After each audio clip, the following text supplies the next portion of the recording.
Hello and welcome to another episode of Casual Conversations with Comic Creators. We're back. I was going to say, I don't know, for some reason I thought this was like the beginning of the year. I had a weird flashback to the very beginning of the year. And I had to quickly adjust to remember we are halfway through 2025. So it's definitely June. Oh, fine. Yeah, it's wild. It's going way too fast. But it's June. We're back for episode 37 of Casual Conversations with comic creators, even. This is the mayamada show where each month I speak with a different comic creator about their journey and what goes into the craft of making comics. So the whole idea is showcasing the human being behind the artwork as we uncover each person's story. So I'm also a comic creator. My name is Nigel and I'm the mayamada co-founder. And today I am talking with Pigeon. Pigeon, welcome back to the show. Hello. Hi, thanks for having me. Yeah, thanks for coming back. You might also have to re-explain why you're called Pigeon, but we might go for Okay, those we that. can do. So Pigeon It's is not an. too fascinating, sadly. It's still We can do interesting. that. We It's can do still that. Yeah. yeah. So Pigeon is an illustrator and comic creator. You're based in Cardiff. You still in Cardiff? Newport, so very close to Newport. Cardiff, generally Okay, South close. Wales. Yeah. Wales. Okay, cool. In not of these parts. I'm in London, Mm. so completely different place. And yeah, I No, think but the also- first time you were on, we mentioned that you're I guess award winning. I should have mentioned that. So your debut comic had been awarded best debut of 2021 and first graphic novel. Won breakout talent category in the 2023 Broken Frontier Awards, and you're now working on a new original comic, Ecstasy of Jenny D, self-published story merging historic drama, comedy, and surrealism. So we're going to get into that as well. oh yeah. But yeah, first question is how's it going? How's it been? Because we were saying before we went live that a lot of the time I do these, it's people either haven't spoken to in a while or just had a convention and didn't see you at a convention, so here you are on a live stream. Yeah. So it's really just me being lazy. But yeah, how are you doing? And No, how was no. Comic Con? It was good. I'm doing great.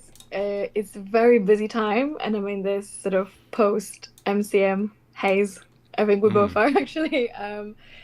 But yeah, no, it's been a busy time, like work wise. I've like okay. really thrown myself into working on this comic, especially now that like my deadline's approaching. So I've kind of been a bit of a comic hermit outside of the events I've been doing. Okay.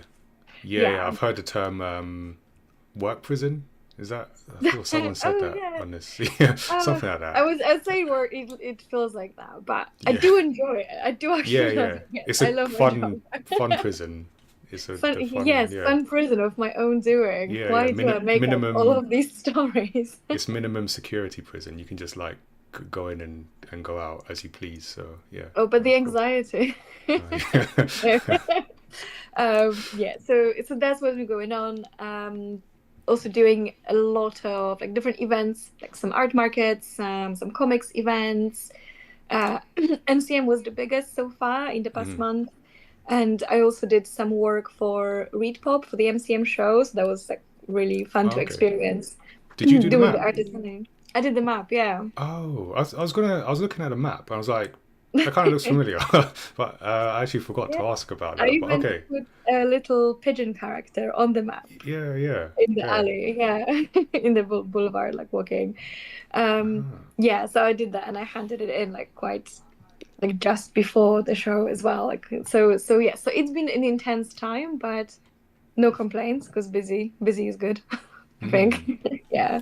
Yeah. Yeah, no, it's yeah, busy is good. I guess it's all about balance, right? But you want to be doing stuff and not, have a empty sort of work list.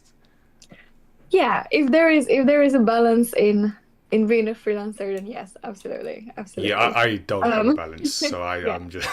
But people tell me there should be a balance. I'm still working on the balance. It is difficult as a freelancer, like self-employed and business owners to find that balance when because it's all on you, right? You've got because you Yeah. do artwork, you write the stories, and so yeah, doing like both jobs and Yeah, it's managing like that. spinning a lot of plates, kind of. Yeah, it's almost like a Mm, little like circus performer, just kind of juggling all the little things. yeah, But no, yeah, I can imagine. But that's cool. it's That's the. great. I was just interested in like the map for MCM because Mm. I hadn't really thought how does that work? Do they like approach you? Is there an open submission thing?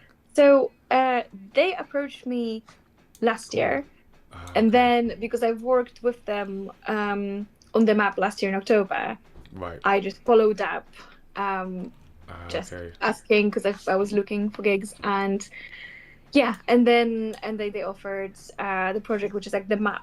And I also did some stuff, like they do the MCM app where you can go on a fun hub. They have like mobile games and stuff. So I did some like character designs for the personality quiz, which were like my favorite thing to do because I love a personality quiz because I'm a millennial.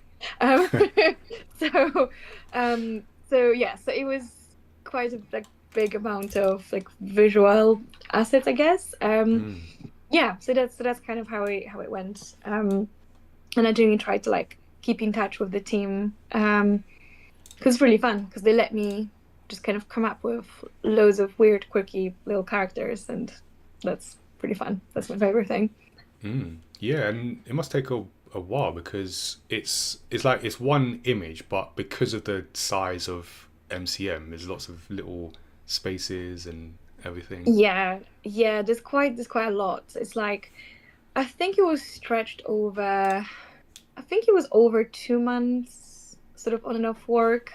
Mm. Also, as they were like, because they like, develop the layout and things change, and things sometimes change in the layout very close to the actual like print deadline, which is can be a bit stressful. But it's kind of like, yeah, there's a lot of little elements that can like move around and stuff like that. So yeah, so it was complex, but it's fun. Like I Mm. think because it's all like kind of character based, Yeah, I really enjoy that. That's my favorite thing. that's your thing. Yeah, Yeah, cool. yeah. Yeah, no, makes sense. Makes sense. And yeah, no, thank you for getting our bit right because we had the we had quite we had a long booth Yeah, and yeah, then yeah, we yeah. used the map and it was like, oh yeah, there it is, cool. So it Oh, worked. good. Yeah, yeah, it worked. I'm glad because I Uh, always am worried that there's gonna be like mistakes or something that's gonna be mislabeled in like the rush. yeah, So that's good to cool. know. Yeah, no, our bit worked. I don't know, maybe there Yeah. was like lost people everywhere else, but yeah, our Yeah. bit was good. But yeah, no, how and the experience because you were in the Artist Alley as well. Do you Yeah. want to tell a bit about like how that because it's quite a big space. I mean, Comic Con is a big Mm. event and Artist Alley is a big space. Do you want to tell us like how that experience was for you and like how many times have you done that now? Yeah, sure. I've done it, I think 4 times, maybe more. Hmm. I'm not entirely sure. And yeah, and it's Artist Alley every time. And I'd say it's been like pretty consistent through the years. It's always really busy. It's always really like sort of intense. There's a lot of obviously social interaction, like people coming reacting to my work, which is really great because obviously if you work on illustration, it's very solitary work, like you're kind of in your own head all the time. So these events are a great chance to like just yeah, just sort of interact with people and yeah, people who like directly react to work and stuff.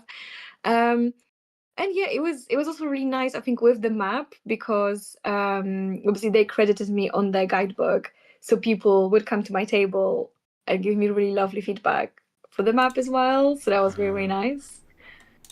Cool. Yeah. So it was good. I also just I love like looking at all the creative cosplays. So yeah, so anybody who comes by and I'm just like asking if I can take a photo of Yeah, people. yeah, Yeah. yeah. No, Um, the because there's been cosplay's mad. some amazing, amazing cosplays. Yeah. Yeah, the Um, cosplay's mad. So then, okay, so because I was going to ask, do people who come to your table know that you did the map as well? But they, yeah, obviously, well, obviously not not everybody, everyone. Yeah. but there was a good amount of people who did see and did notice.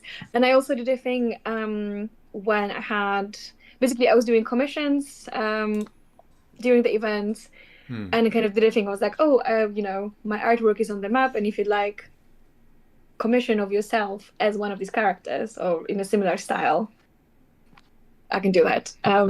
Yeah, of And yeah, course. and that was very fun as well. Cool. Okay. Yeah, no, that's really cool because I got to take a little walk around the artist alley because so we were on the other side of the event in the north because you were in the south. Yeah, I think Yeah, you were like so on the completely opposite yeah, side yeah, of Excel, which is huge as well. yeah. But then we did a quiz show on the artist alley on Sunday Yeah, of it. So I had a quick walk around. It wasn't really planned. I just like walked through a few yeah. bits, hoping I'd run into a few people, and I ran into some people. But see, I missed your table, and then we did our thing Okay, on thanks the for artist that. alley. So it was yeah, it was a time. It was like MCM Comic Con is such a big yeah. It's just all just it just goes by so fast, Yeah, and yeah. yeah. I think even walking through just Artist Alley alone, like I don't think I walked through all of the stalls. I managed to, as you said, I managed to see some people. I managed to like say hello to some friends who weren't Mm, tabling too far away from me. yeah. Um, and also I want to say like I think there were just like it was so cool. Like there was so many like really talented people, and yeah, I love also going for Artist Alley and just seeing all like the variety of styles, and yeah, it was great this year, honestly. Mm, But yeah, but I didn't even manage to walk through everything in yeah. Artist Alley and the rest of the venue, not even mentioning that. So Yeah, yeah, no, it yeah. is wild. It is wild. So when you've gone like a number of times, how do you find the response from people with, sorry, from people who have been and seen you before? Because I get the Mm, thing where, because you know it takes a while to make comics. Sometimes you'll go to sure does. multiple, yeah, you'll go to multiple conventions with the Yeah. same set of comics. So do you get people who have like got all your stuff, or people still like you know waiting for the next one, which we're going to talk about in a bit. But yeah, how do you find that response now? Hmm. I think I really enjoy when people actually remember that I exist. And, like it's really nice when people come over and they remember my work and they're interested in, oh, do you have anything new? Mm, Like, how is this? Or they say, oh, I've got your sticker on my laptop. I got it like 2 years ago, and it's just yeah, it's just wild to hear. So yeah, so that's obviously the more I do Comic Cons, the yeah, more these things happen.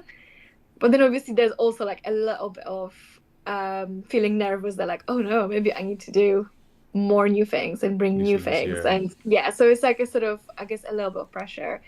Um, but in general, I get, I think, just a good mixture of people who've never seen my work, and I get to like sort of do my thing and introduce them to like what I do, and then people who do remember. And there's some people who I did a custom portrait for like a couple of years ago, mm. and they're like nerdy cosplayers, and they are always when they are at London MCM, they will come to my table just to say Okay. hello, Ah, and okay. yeah, and it's really Loyal nice. Like, fans. Yeah, I don't know if they're fans, just I guess yeah, just yeah. friends. But yeah, um, yeah, they're very cool as well.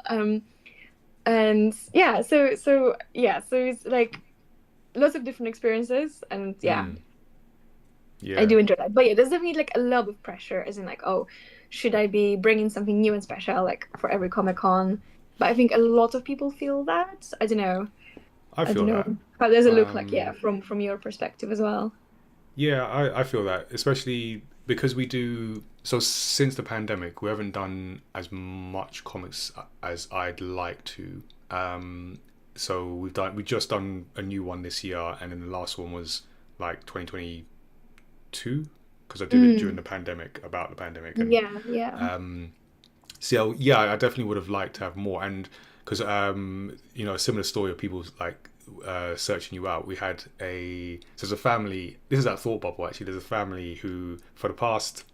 I feel it might be even before the pandemic actually. There's so for a number of years they come around. So it's mum, dad, and daughter. Mm. And they've got everything, and they will come to the table and they'll be like, "Have you got anything new?" And it's like just looking around, what's Oh, new. And the past couple of times I've been at Thought Bubble, haven't had anything new, so then they go away sort of not disappointed, but because they came especially they're like looking for me. So I one same as you, I really appreciate people who come, Yeah, who how actually cool is make the that effort. though? Yeah, when people like, Yeah, I don't know, just like somebody like has that makes the space effort. in their head and like kind of, yeah, Yeah, it's really, yeah, no, it yeah. definitely means something. And then this year, I so hopefully they do come back, because I we do have a new comic. So Yes, I'm looking forward to also. saying yes, we have one. It might have. I was going to say might have two, but let me not uh, go too far.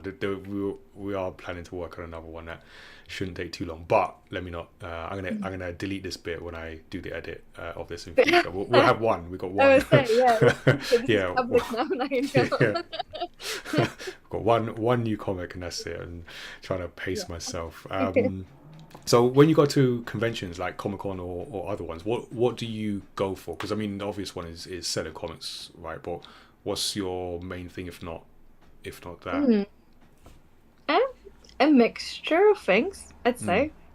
So obviously to sell some stuff, to I guess to just introduce new people to my work as well. Um, it's also like a big community thing, isn't it? Like when you go to similar events year mm, after year, and then it's obviously you've got the like yeah, there's such a big community like around comics or around just like indie illustration. mm. So it becomes like just like a social time, like catching up with art friends, especially at events like Thought Bubble. I think Thought Bubble is actually like the biggest for Yeah. that. Um, but well, this year I've been really trying to like push my newsletter as well. Because it's Okay. something new that I'm trying out. So, for example, at events, I've been also trying to like pay attention to it and kind of tell people Mm, why I think that newsletters are great. Because I've been really enjoying also like other artists' newsletters and other just like media newsletters, kind of, yeah, mm. instead of just social media or Social like media. relying on the algorithm. Yeah, and I've been Yeah. really enjoying like writing mine every month. So it's been something that I've been like um consciously kind of shouting out about, I guess. Yeah, Okay. Okay. I yeah. Yeah. Actually, let's go into that, because I've been thinking about that as well. And I'll say hello, Lord Paladin, Mm. and Creative Genius Games in the chat as well. Thanks for joining us. Hi. Yeah. So I was thinking about newsletters, because I just like social media. And we'll get to comics. I know people tuned Yeah, in to talk about comics. We let's will talk about complain comics, about but this social is, yeah, media. yeah. This is important as Yeah. well, because we're in a weird time with like social media, where I mean, it is effective. It obviously works, but it doesn't work as it used to work for various Mm. reasons. And I'm seeing a lot of like, how do we build our own community, whether it's like Patreon, or obviously Kickstarter is a big one for that, but like newsletters is a good one. So I've been thinking about that. I as a writer, I should be writing more newsletters, but trying to balance everything. So what do you do with your newsletter? And I'm curious to know like how you get people to sign up. How do you get people to sign up? I'm basically taking Uh, notes at this I point. How just do you get ask people? them. I ask them very nicely, please, please sign up for my newsletter. Because if you follow me on Instagram, you're not going to see my posts. Post, yeah. So yeah, I'm because it's still quite new. To be honest, I am joking, but like I am still like learning how to get Mm, people to sign up. But for example, so I send it once a month, like trying to not make it spammy, just kind of like, hey, yeah. this is an update, what I've been up to this month, what's like upcoming. What I'm Mm, trying to do as well is to always share something like an artwork preview or something that I wouldn't share on the socials. So for example, with the Ecstasy of Jenny D, I've been sharing some early like preview pages. I have a newsletter coming out this Friday, so I'm going to share some of the color tests that I've been doing mm, as well for the color version. So yeah, so it's things like that. And I also yeah. have a very nerdy segment called like Pigeon Library, when I just share like what I've been reading. Okay. Because why Yeah, not? yeah. It's my Why not? Yeah. newsletter, my rules. Do Yeah. what you want. Yeah.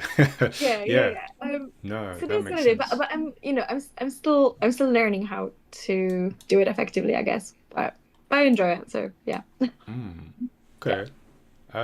So got actually got a question that's kind of relevant, so I'll drop this in here. But All right. give me Danger UK says I'd love to know your thoughts about meeting people at cons, pre-building some links beforehand. So going to Thought Bubble this year. Oh, cool. So yeah, because you're going as well, and Yeah, yeah, yeah, yeah, great. I'll be there. So the first con, Super Void. I'm not gonna Super Void. I'm not going to talk to anyone all weekend. That definitely won't happen. I can guarantee you will. Impossible, Yeah, yeah. this is actually not possible.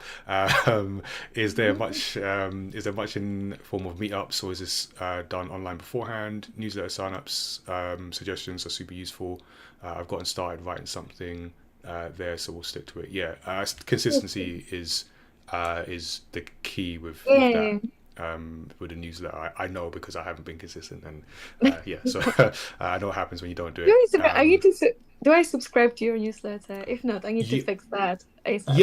yeah. I mean, you haven't missed much. I'll be honest. We're going through a bit of a I'm sure that's not true. not quite rebranding, but like what's the word I was using? Honing, I think, focusing. Something I've forgotten the word, but Mm, we're like tweaking some that's bits of the brand. professional. Yeah, we're redoing the website, and yeah, some of the stuff. So I've Yeah. taken back a step back from some of those aspects until I do the like new website, and then we're changing the Discord as well. So it's just taking Mm, some yeah. time. I'd No, like fair everything to enough. be It quicker. does take time. Yeah, but to the question though, yeah, it would be interesting to get your thoughts about Thought Bubble. I know with Thought Bubble they don't do a pre thing, but they do They a do a mid mid-con. con. Yeah. Yeah. So yeah, tell us about that. Sometimes there is a thing on Friday, which is a little bit Okay. more like impromptu. And I don't remember the name of the bar, but it is like it's yeah, but because a lot of people travel very far away for bubble Yeah. very often. Obviously, they're already there, sort of Thursday, Friday. Yeah. So it's if you know anybody else who is going, it's quite easy to socialize on Friday. But honestly, yeah, as you said, Nigel, I feel like it's impossible to go to a Yeah. thought bubble and not have any And not talking interactions to them. because, Yeah. and I think especially a thought bubble because it's so like community driven, Yeah. Mm. and I think it's probably like the most, at least for me, maybe that's like obviously just my opinion, but it's I think the most social Comic Con as well because Mm. it's so focused on like small artists and indie comics and just like indie nerd stuff, Mm. and because Harrogate is very small and everybody travels Yeah. there for the weekend, so it's almost like you imagine a little town obviously, and it's just being taken over by Yeah. these Yeah. comics people It's for a quite a weekend. posh So town as well. yeah, I get that yeah. impression. And I think like genuinely, I guess my advice just would be if you're behind a table, just be friendly, make sure that people know they can like pick things up and like ask questions, and then if you are walking around looking at other people's work, just ask them questions about their work, and that's like the best way to just start Mm. talking to people. So yeah, and just have fun because Thought Bubble is really really fun. Yeah. Yeah, and I think like for me when I started doing conventions, in my mind is like, oh, I'm going there to sell comics, and I'm going to sell a bunch of comics, and Mm, that didn't always work out. And what I realized is that different conventions have different profiles. true. So like obviously like size of convention, where it is, what type of other things. Is it just comics? Is it other things? And then the audience as well. So not all audiences are built the same. So for me, like more there's like film and comic cons, like ones that add a bit more to film. Like MCM does that, but just because MCM is so big, it just Mm, you've got enough yeah. of whoever you want. But yeah, so I learned that okay, I need to. In the early days, I went like to different conventions and try and suss out what type of convention and does this fit. So I think that would be a good one. But for you, give me danger. And then, but the main thing I've learned over time is just to try best. It's difficult, and it depends what type of personality. Because I'm worrying about so many things, but try and enjoy it and just like Yeah. take it in, chat to people like Pigeon says, because yeah, it'll go easier if you enjoy it. As I don't know if that's a bit of a cliche, but it yeah. No, definitely. And like yeah, like just the social part of it is important.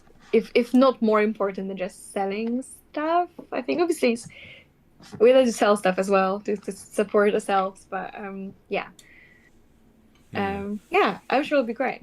Yeah. But that was great. Yeah, so we've got another question. I'm going to use that to transition to like your Oh, nice. comic. Skiachi, I don't know if I'm pronouncing that right, asks things not to do when you start out making your own comics, graphic novels. Um, so we're going to go to Cool. your current comic, and I'm going to ask that question in a slightly different way Uh-huh. because so you're currently working on a new comic, Yeah. and it'll be interesting to hear just about that, but also because this is now not your first comic. Well, tell us about it first, but then also what have you learned from the previous ones that you've done, especially as I mentioned at the top, like you've been listed, awarded in some cases. Like, what have you learned from those experiences that you've brought onto this one? Hmm. Um, I would like to think that I've learned a bit more just about like storytelling techniques, maybe just how to make things a bit clearer for the reader in terms of like how to construct a page. And I've also like specifically what I've been doing with this comic with Jenny D is I've been trying to push the way that I do like cartooning and exaggerated like facial expressions, making things a bit more like stylized and grotesque. So that's something that I'm really like striving for in the way I draw. So that was like a goal for this specific comic. And I think that I am like I can see myself sort of like slowly progressing that, which is very cool. But I wanted to address as well the question of like what not to do when you're starting out a comic. And I think the first thing that I think of is don't um underestimate how much time it takes, or like never say, oh, it's just going to take me a couple of months. Like Mm. just add on twice as much, honestly. Yeah, yeah, So it's a mistake that I still make, definitely. I'm always just like, oh, it's just gonna go smoothly, and then you're like, oh no, I need to do 20 pages in yeah. a week. um I will second that. Even after, so I've been making comments like a decade basically. Our first one was like a decade ago, and the most recent one, we did a Kickstarter for it in last year in January. yeah. I thought it would be done in June of last year, and it was done. We did a launch event in March this year, and it was Wow. printed with like 2 days to go. People don't know, but everyone else was going expecting there to be a comic, and I was the only one who was like, "Will there be a comic?" I don't know. No. So, but it all worked out. But yeah, even then, I think to add like to just again to second and third, what you're saying is like because there's don't underestimate the time in terms of making it, writing, drawing, if you're doing one or the other or both, but also like other stuff that you're doing. So as a brand, as a company, we're doing other stuff. So we do like workshops with young people. We do a games diversity campaign and Yeah. events. And I think since the last comic we did, which was I said 2022, I think it was 2022, and now yeah it was because yeah it would have been sort of yeah 2022ish because since then we've started the games campaign. We do like a work experience thing with young people, so there's a lot more we're doing, and I didn't fully appreciate like all that, and then just carving out time to just write and yeah. So don't underestimate the time within making a comic, but also just in life as well, because sitting down Yeah, to write and draw that's is a different wise. mindset. Yeah, yeah, absolutely. Because yeah, rushing it is not always good. Give it a space. Yeah. So I don't know if that's helpful, but that's yeah, that's definitely something I need to like highlight. Yeah.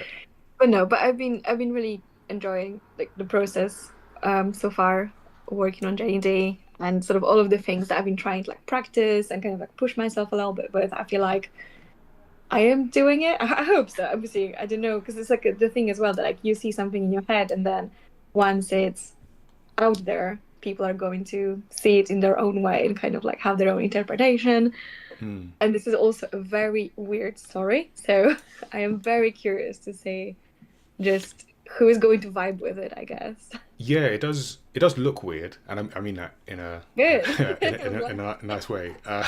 But because I mean that's the great thing with comics, you get it's such a variety. Like, is one of my frustrations with like comics, but also animation as well. Actually, specifically with animation, but it also applies to comics. Where let's say Pixar, for example, was so successful, and I love the majority of like Pixar stuff, but I feel the downside of like Toy Story being so successful is like everyone else said this is the only way that animation can look until like Into the Spider-Verse, and then it's like, oh, it can look differently, we can do it differently.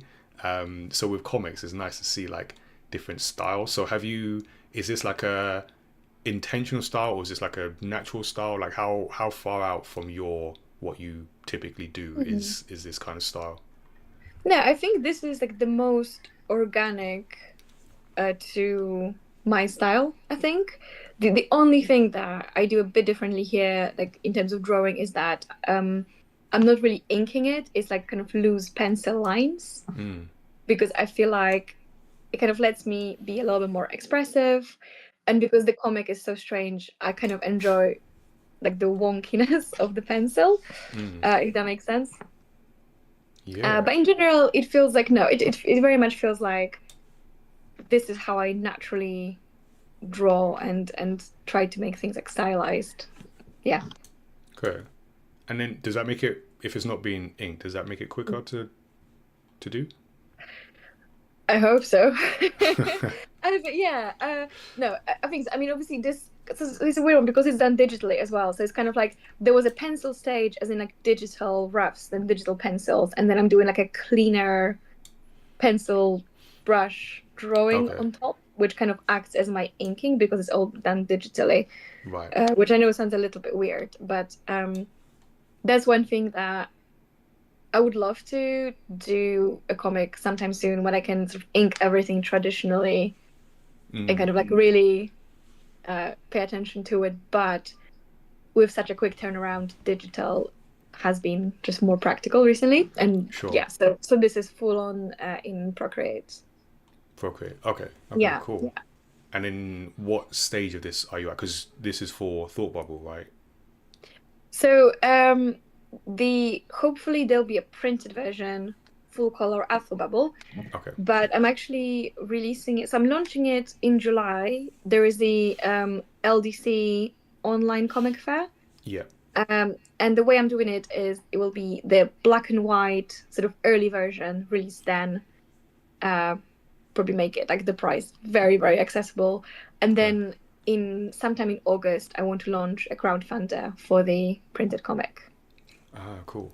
So Cool. this is a Okay. very tight schedule as well, and I am very aware of that. Yeah. Yeah. Yeah. So But I yeah. am, but I'm nearly done with it. And the coloring is something that, coloring the rest of it is like the quickest part of the process for me. So Right. Okay. yeah. And which part of the overall process, whether in artwork or writing, do you have a favorite part of the process? Oh, I think inking, sort of having that, like once I have that sort of skeleton of the story, I have my layouts, my scripts, I know where things go.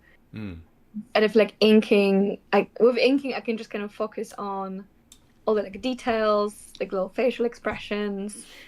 So I think that's my favorite. Although I enjoy coloring, but coloring gets boring for me very quickly Okay. especially if it's a longer project, because it's sort of like a color palette that I'm kind of sticking to. I work a lot with like limited colors, so Right. it gets quite repetitive. So this is where I start going for like loads of podcasts and YouTube Yeah. essays while I'm doing it. Doing a Yeah, thing. Yeah.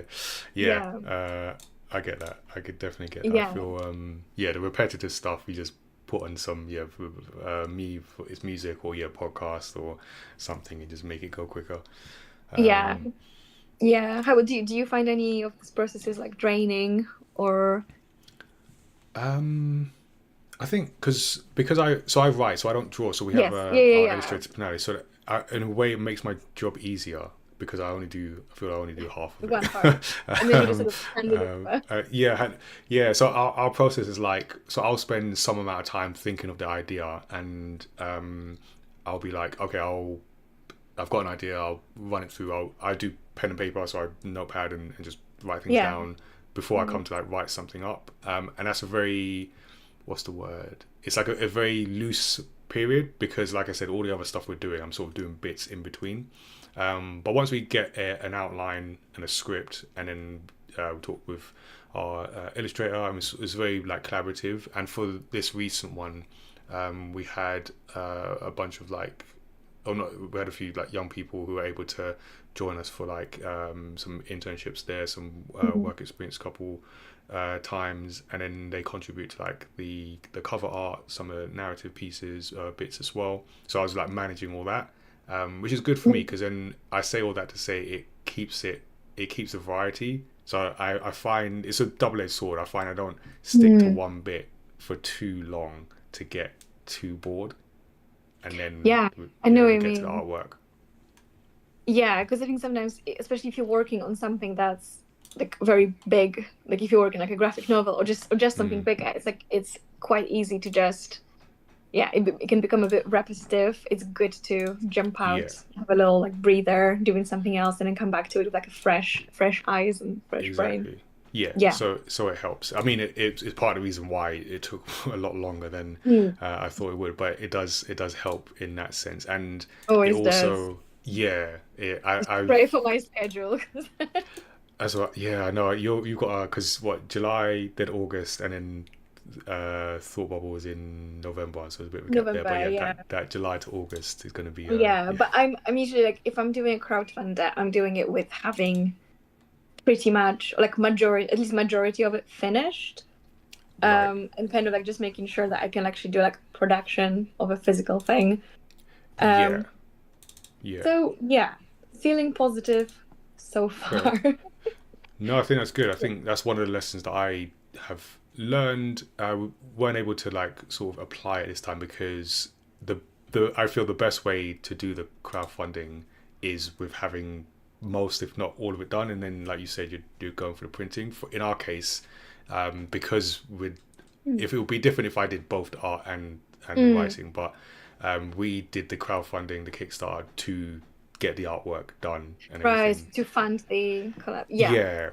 So in future I want to get a bit further in the process, but that's just where we were for this project. So I think crowdfunding is great. It's just managing the process, right? So have you done multiple? This isn't the first one you're doing? I've done one Kickstarter completely on my own for when I did like my first ever comic, Urusauka Part 1. After that, I've been like part of Kickstarter. So for example, for the graphic novel with Strangers Publishing, Eddie sort of put together the Kickstarter. I had some input, like I did some promo images or some like custom artwork for the Kickstarter, and then we kind of managed the campaign as it was going. Because that's a whole job in itself. And it is. It is. It's a lot of work, but then again, I guess you have the control over the process, which is quite nice. But then for this one, again, I just decided that I just want to do it kind of on my own, and I decided that self-publishing is the way to go because, again, I just feel like with a comic that's that sort of stylized and weird, I was like, before I find a publisher that wants it, I might as well try. Let me test it. Yeah. I'm not a very patient person. It's very bad. Fair enough. Yeah. But cool. I enjoyed my first Kickstarter experience. I think I've learned loads from it. So hopefully this one will be fairly smooth as well. Okay. And another question from the chat makes my job easier. So Sketchy says, does it feel like sometimes you have to have an end goal with a career like this, or do you just go with the flow, creating stories? That's an interesting one. I got an answer, but I'd be interested to hear how you take to that. How have you approached with your comic career? How have you approached it? Because I might have asked this already when we did the first one, but was this the goal? Like, I'm going to sort of make comics? How did you approach this, or did you just end up here? Okay, so that's a really interesting question. So just a general like career end goal. Yeah, at least that's how I'm interpreting. I guess I Like, don't did you know where always want to things make will. comics? So not always. Okay. I've always wanted to do illustration, that kind of illustration that tells a story, and then it started going sort of it started being more and more story focused, until around maybe like 2019. I realized that I think actually it's comics. Like I've always been reading comics, but I never realized that this is something that I want to actually make as well. Um, so I guess it just kind of happened then. But then since like 2019 and then like through lockdown, I was very sort of focused on developing like comic stuff and a bit of like Yeah. comics craft. But I don't know if there is an end goal. Like I think I just like definitely telling, like being able to share like my original stories, and eventually publishing more and working with publishers more as well. That's a big goal. But I think as long as it's like the end goal is being able to do this in a very like sustainable way. Because right now I've been freelance for like I've been full-time freelance for 2 years, and it's still this stage when I'm like figuring a lot of things out, and Yeah. yeah, it's not the Yeah. most Yeah. sustainable. No, for sure. I feel like Um, that's always yeah, the catch. so I don't know. I don't know if that answers the question. There's no like specific end goal, but there are definitely some things that I would love to like work on, or people I'd like to work with, obviously. Yeah. Yeah. Okay. No, that's cool. I feel the same. It is. Yeah. Yeah, Do you because feel the same? Like, oh, yeah, it is a challenge. I mean, I think for me, like personally, when I first started, I had a specific goal, and it just wasn't. It's funny because I actually used to be a software engineer. I've mentioned it like on the podcast yeah, and yeah, here, yeah. yeah. So I had an idea, but no background in anything. So there's a certain element of going with the flow, but I think you need some kind of like, what does this, if not the ultimate end goal, at least what does this next stage look like, and what am I aiming for? But you also have to match that, and I guess learned this the hard way. You also have to match that with some flexibility, because it probably won't go exactly like you imagined it, Oh but yeah, the definitely. Yeah. direction might be the same, just not the exact steps. Yeah, because nothing I'm doing now is what I had imagined, other than we make Mhm. comics. Nothing else is is the same at all. Yeah, like life is weird like that, I guess. Like, yeah. So yeah. Yeah. So we're almost out of time with this, so it always goes super Oh, quickly. But before yeah, we it's get to going really our, quickly. I know, before we get to our sort of bonus round, I'd like to end on. I was interested to know your inspirations as an artist, whether it's other comics, or you mentioned like, podcasts or film and TV. Mm. Like, where do you get your ideas from, other than, I guess, your background? I know that some of that is in there, but yeah, other media. Where do you get your inspiration from? Mm. Um, yeah, a lot of it is actually from other comics, but also just from reading loads of different things. Like this year, I got back into just reading loads of novels, and especially like slightly more like surreal literature, queer literature, and I've been like I find that very inspiring. Um, but cinema as well, especially for like figuring out how to create a mood with storytelling. Like for like arty films are really good at that. Yeah, so I guess I would say that it's important to me to always like have a lot of different like types of media that inspires me, and doesn't matter like what type of media is it. I just get kind of like interested in little things. Like with podcasts, it's actually funny because Jenny D, this comic, the idea of it came. The idea of it came to me after I listened to like this deep dive podcast episode about like dancing plague and kind of like cases of like mass hysteria in like 15th century. Oh, like a Um, literal plague of people dancing. yeah, so Oh, okay, I know we don't have a lot of time and I do get very nerdy okay. about it, but the Yeah, dancing no, go plague ahead. in short summary is so these were instances of I guess is considered mass hysteria in 15th century and like 16th Huh. century. Basically, there were places in Europe, like small towns, where people would just start sort of compulsively dancing to no end or until basically until death, and it was unexplained, and there were strange religious theories about it. It's really fascinating and really weird. And there is actually a great graphic novel about it by Gareth Brooks called The Dancing Plague, which kind of like takes on this specific event and Ah. like reimagines it a bit. It's amazing. It's done with like pyrography. It's beautiful. But I was listening to a podcast episode about this, and there was a theory there being like shared by the host of the podcast that um, because in these towns, when this strange dancing plague happened, people were by default like living in poverty and in quite like horrible situations. Um, the this kind of behavior was almost like the only sort of like only available like type of rebellion, and I found that. And again, it's a theory, but I just found that really, really interesting. Hmm. And then I started thinking about it and imagining like little characters, and it ended up being this comic. so, Okay. so yeah. So I guess yeah, I was just like, oh, okay, so that's interesting. It was like very medieval. What if I put it in like a different setting? What if it's like a funny setting, kind of like a Bridgerton type, like quirky setting? Yeah. So I don't know. Yeah, Makes some from the sense. podcast Yeah. to this. Makes. Yeah. Yeah. It makes some Yeah. sense. Yeah, But it. Yeah, yeah. I don't know, but yeah. So I get like hyper fixated on these like very weird little things, and I find them very inspiring, especially when okay. they're like a bit unexplained. Yeah. Yeah. No, that's cool. I mean, that's the whole creative thing, right? You don't know where your ideas will come from. Because when I Mm. started, because I watch more anime and read more manga than I did, ironically, when we started the brand.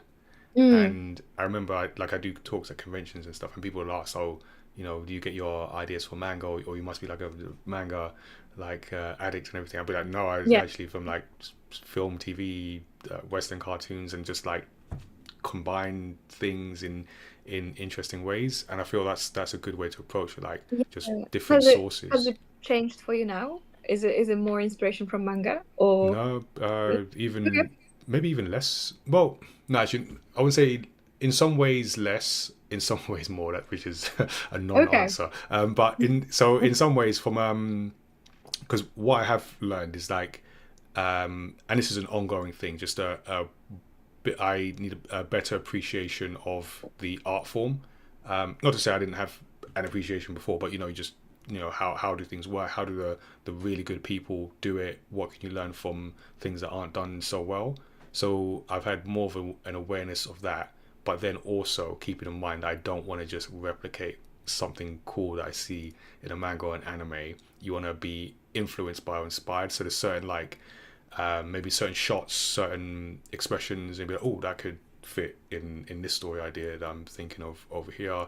But yeah, same with film and TV. So even I'm watching speaking of Pixar, Win or Lose on Disney Plus, Mm. which is surprisingly good. I yeah, I thought I knew what it was about, and it's not. It's actually, well, I was expecting good things, but just I didn't expect this direction, and it's Mm. giving me some ideas on like, oh, how can we apply that kind of format, that kind of perspective with characters, that kind of empathy that's on show in a story. I don't have a place for it yet, but it's giving me something to think about. So yeah, I try and appreciation for the medium while not being too wedded to it in terms of where we get ideas from.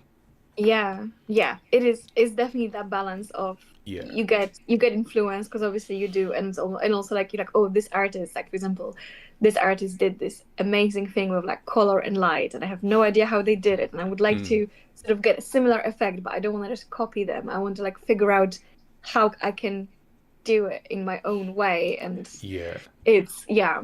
So Yeah. there's a line between Yeah. like No, for influence sure. and like yeah. Yeah, and you just try things out. Even our recent comic Origins Against All Odds, the sort of format, it was new for me, but I watched the Steve Jobs film, the one with Michael Fassbender. Oh yeah. Um, yeah, and it's like, because it's like his life in flashback at, I think it's like three key moments before different Mm. what do you call those things? This when he goes on stage for like the keynote. That's the word.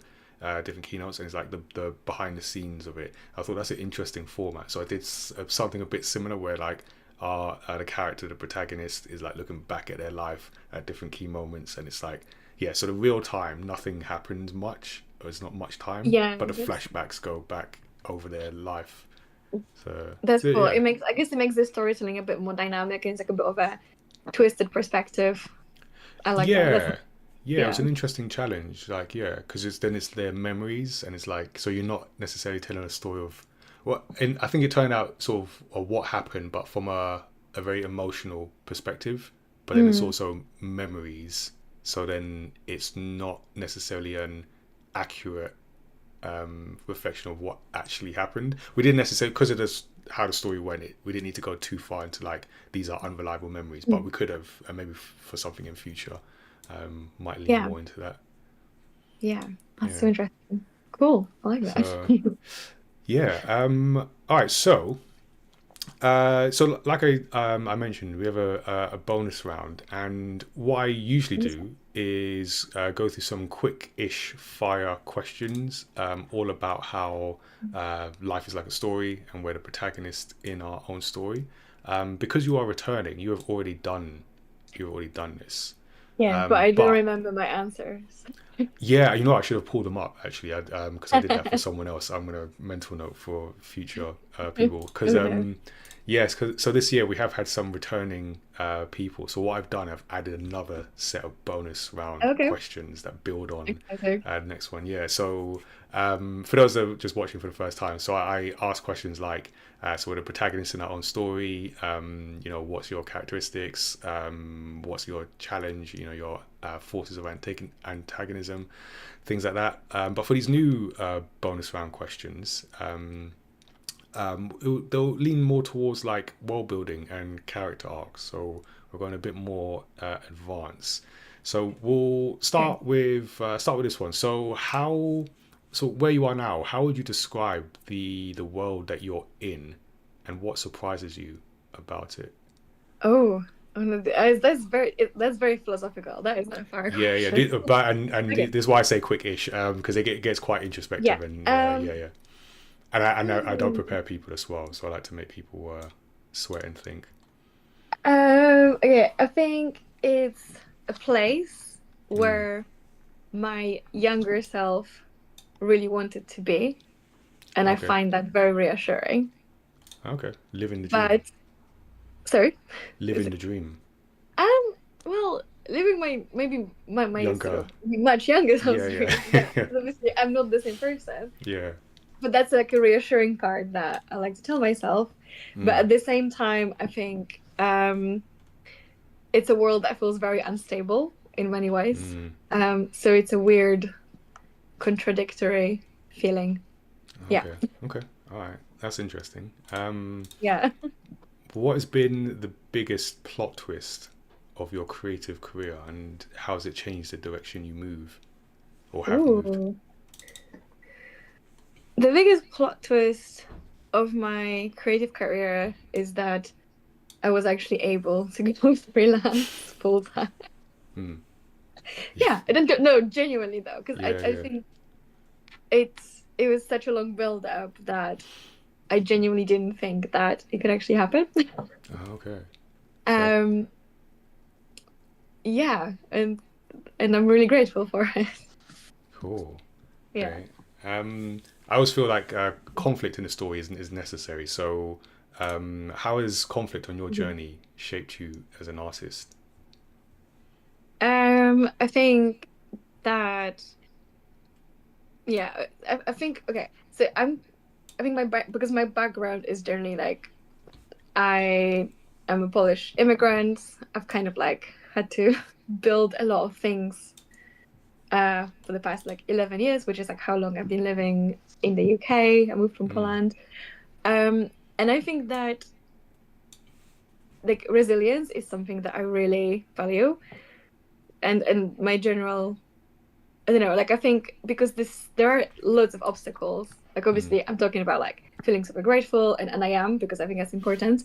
But especially in the current climate, as we like to say, Yeah. there's so many obstacles. That I'm trying to treat them as like ways to build my resilience, I guess. Yeah, that's a good way to look at it. Which, yeah, and it it can get difficult because I'm a very stubborn person and I'm not a very patient person. Like these are two things that I know about myself. And it can be very useful, especially with like trying to reach goals, but it can also be a bit of a sabotage trait. So so I guess internal conflict and conflict with capitalism. So I don't know if that's a good. Capitalism is the master villain of this Yeah. story. I think we're all in conflict with capitalism Oh, I bet. I bet. at the moment. Honestly. Yeah. All right, and then the last question is, if you could rewrite any part of your story so far, what would you change and why? Oh. I don't know. I guess maybe I don't think that I would actually rewrite a lot because I'm kind of like I'm a big fan of like, being thinking that your experiences have built you as a person, and if you change something, you wouldn't be the same person, like this kind of thing. That's generally what I believe in. I would have, if I could change something like about myself in the past, I would have liked to have more confidence and like reach for things more, especially with creative work. Don't do as many very low paid jobs or free jobs, yeah, if I could change that, I absolutely would. But again, yeah, I believe like your experiences have shaped you. It's a trajectory, and that's what it is. Yeah, no, I totally feel it. I Yeah. feel it is like, yeah, all those experiences make you who you are. But then there's because I always think I'd same story, but I just edit it better and maybe trim out some of the bits that didn't need to take Yeah. as long. So yeah, I Yeah. totally feel that. Totally feel that. Yeah, feeling very existential now after this bonus round. Oh yeah, I mean you should. We'll get you on the podcast because we always do Oh, existential amazing. conversations. Yeah, we had we talked Yes. about Her. I don't know if you've seen Her. I have. I actually saw Yeah. that you were doing it. It's like, oh, that'd be great. Oh yeah. Yeah. Okay, we'll get you on for some, but it'll be and it's often when we're talking about animation we get very existential. That's interesting. Yeah. Yeah, I don't know. We haven't quite pinned out why, but so we'll do that. But we're actually at the end of this conversation, so you've made it to the end of another Casual Conversations with Comic Creators episode. Well done. I should give out like a prize or something. I don't know. I'll think about that in future, or maybe people come on 3 You did times. well. Yeah. Yeah, I just taught her to say words, and the chat helped me actually. I stole some questions from from the chat. So yeah, thank you, chat, for that. Thank you, Pigeon, for joining me once again.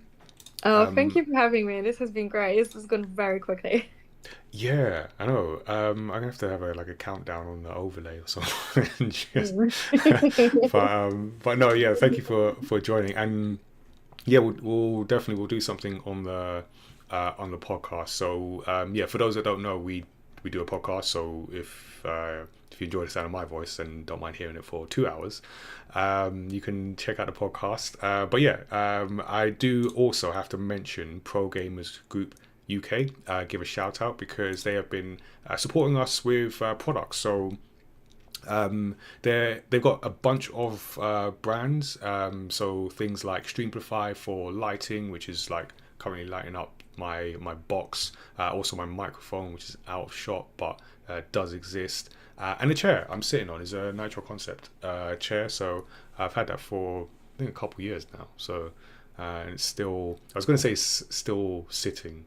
I think that's accurate. Well, I'm still sitting in it, but yeah. So we've had a lot of contribution, and it's helped us like with live streams, also with our events. So we do in-person events. We're just at Comic-Con, and we're using their webcam, Streamplify stuff. So it all helps us create a better experience for the community, hopefully for the live stream. Hopefully that's worked out for people. And yeah, just excited to be working with them as we continue making these live streams, pushing forward diversity and inclusion in the games industry with our campaign, and also for our workshops. We from time to time we let kids loose on some of this equipment, and hope they don't break it, and no one has so far. So introduce people to the world of content creation. It is always a bit of a heart-stopping moment sometimes, because they don't always appreciate the value of things. But anyway, that's a whole other conversation. But yeah, thank you for joining for this episode. You can join our Discord, as I mentioned earlier.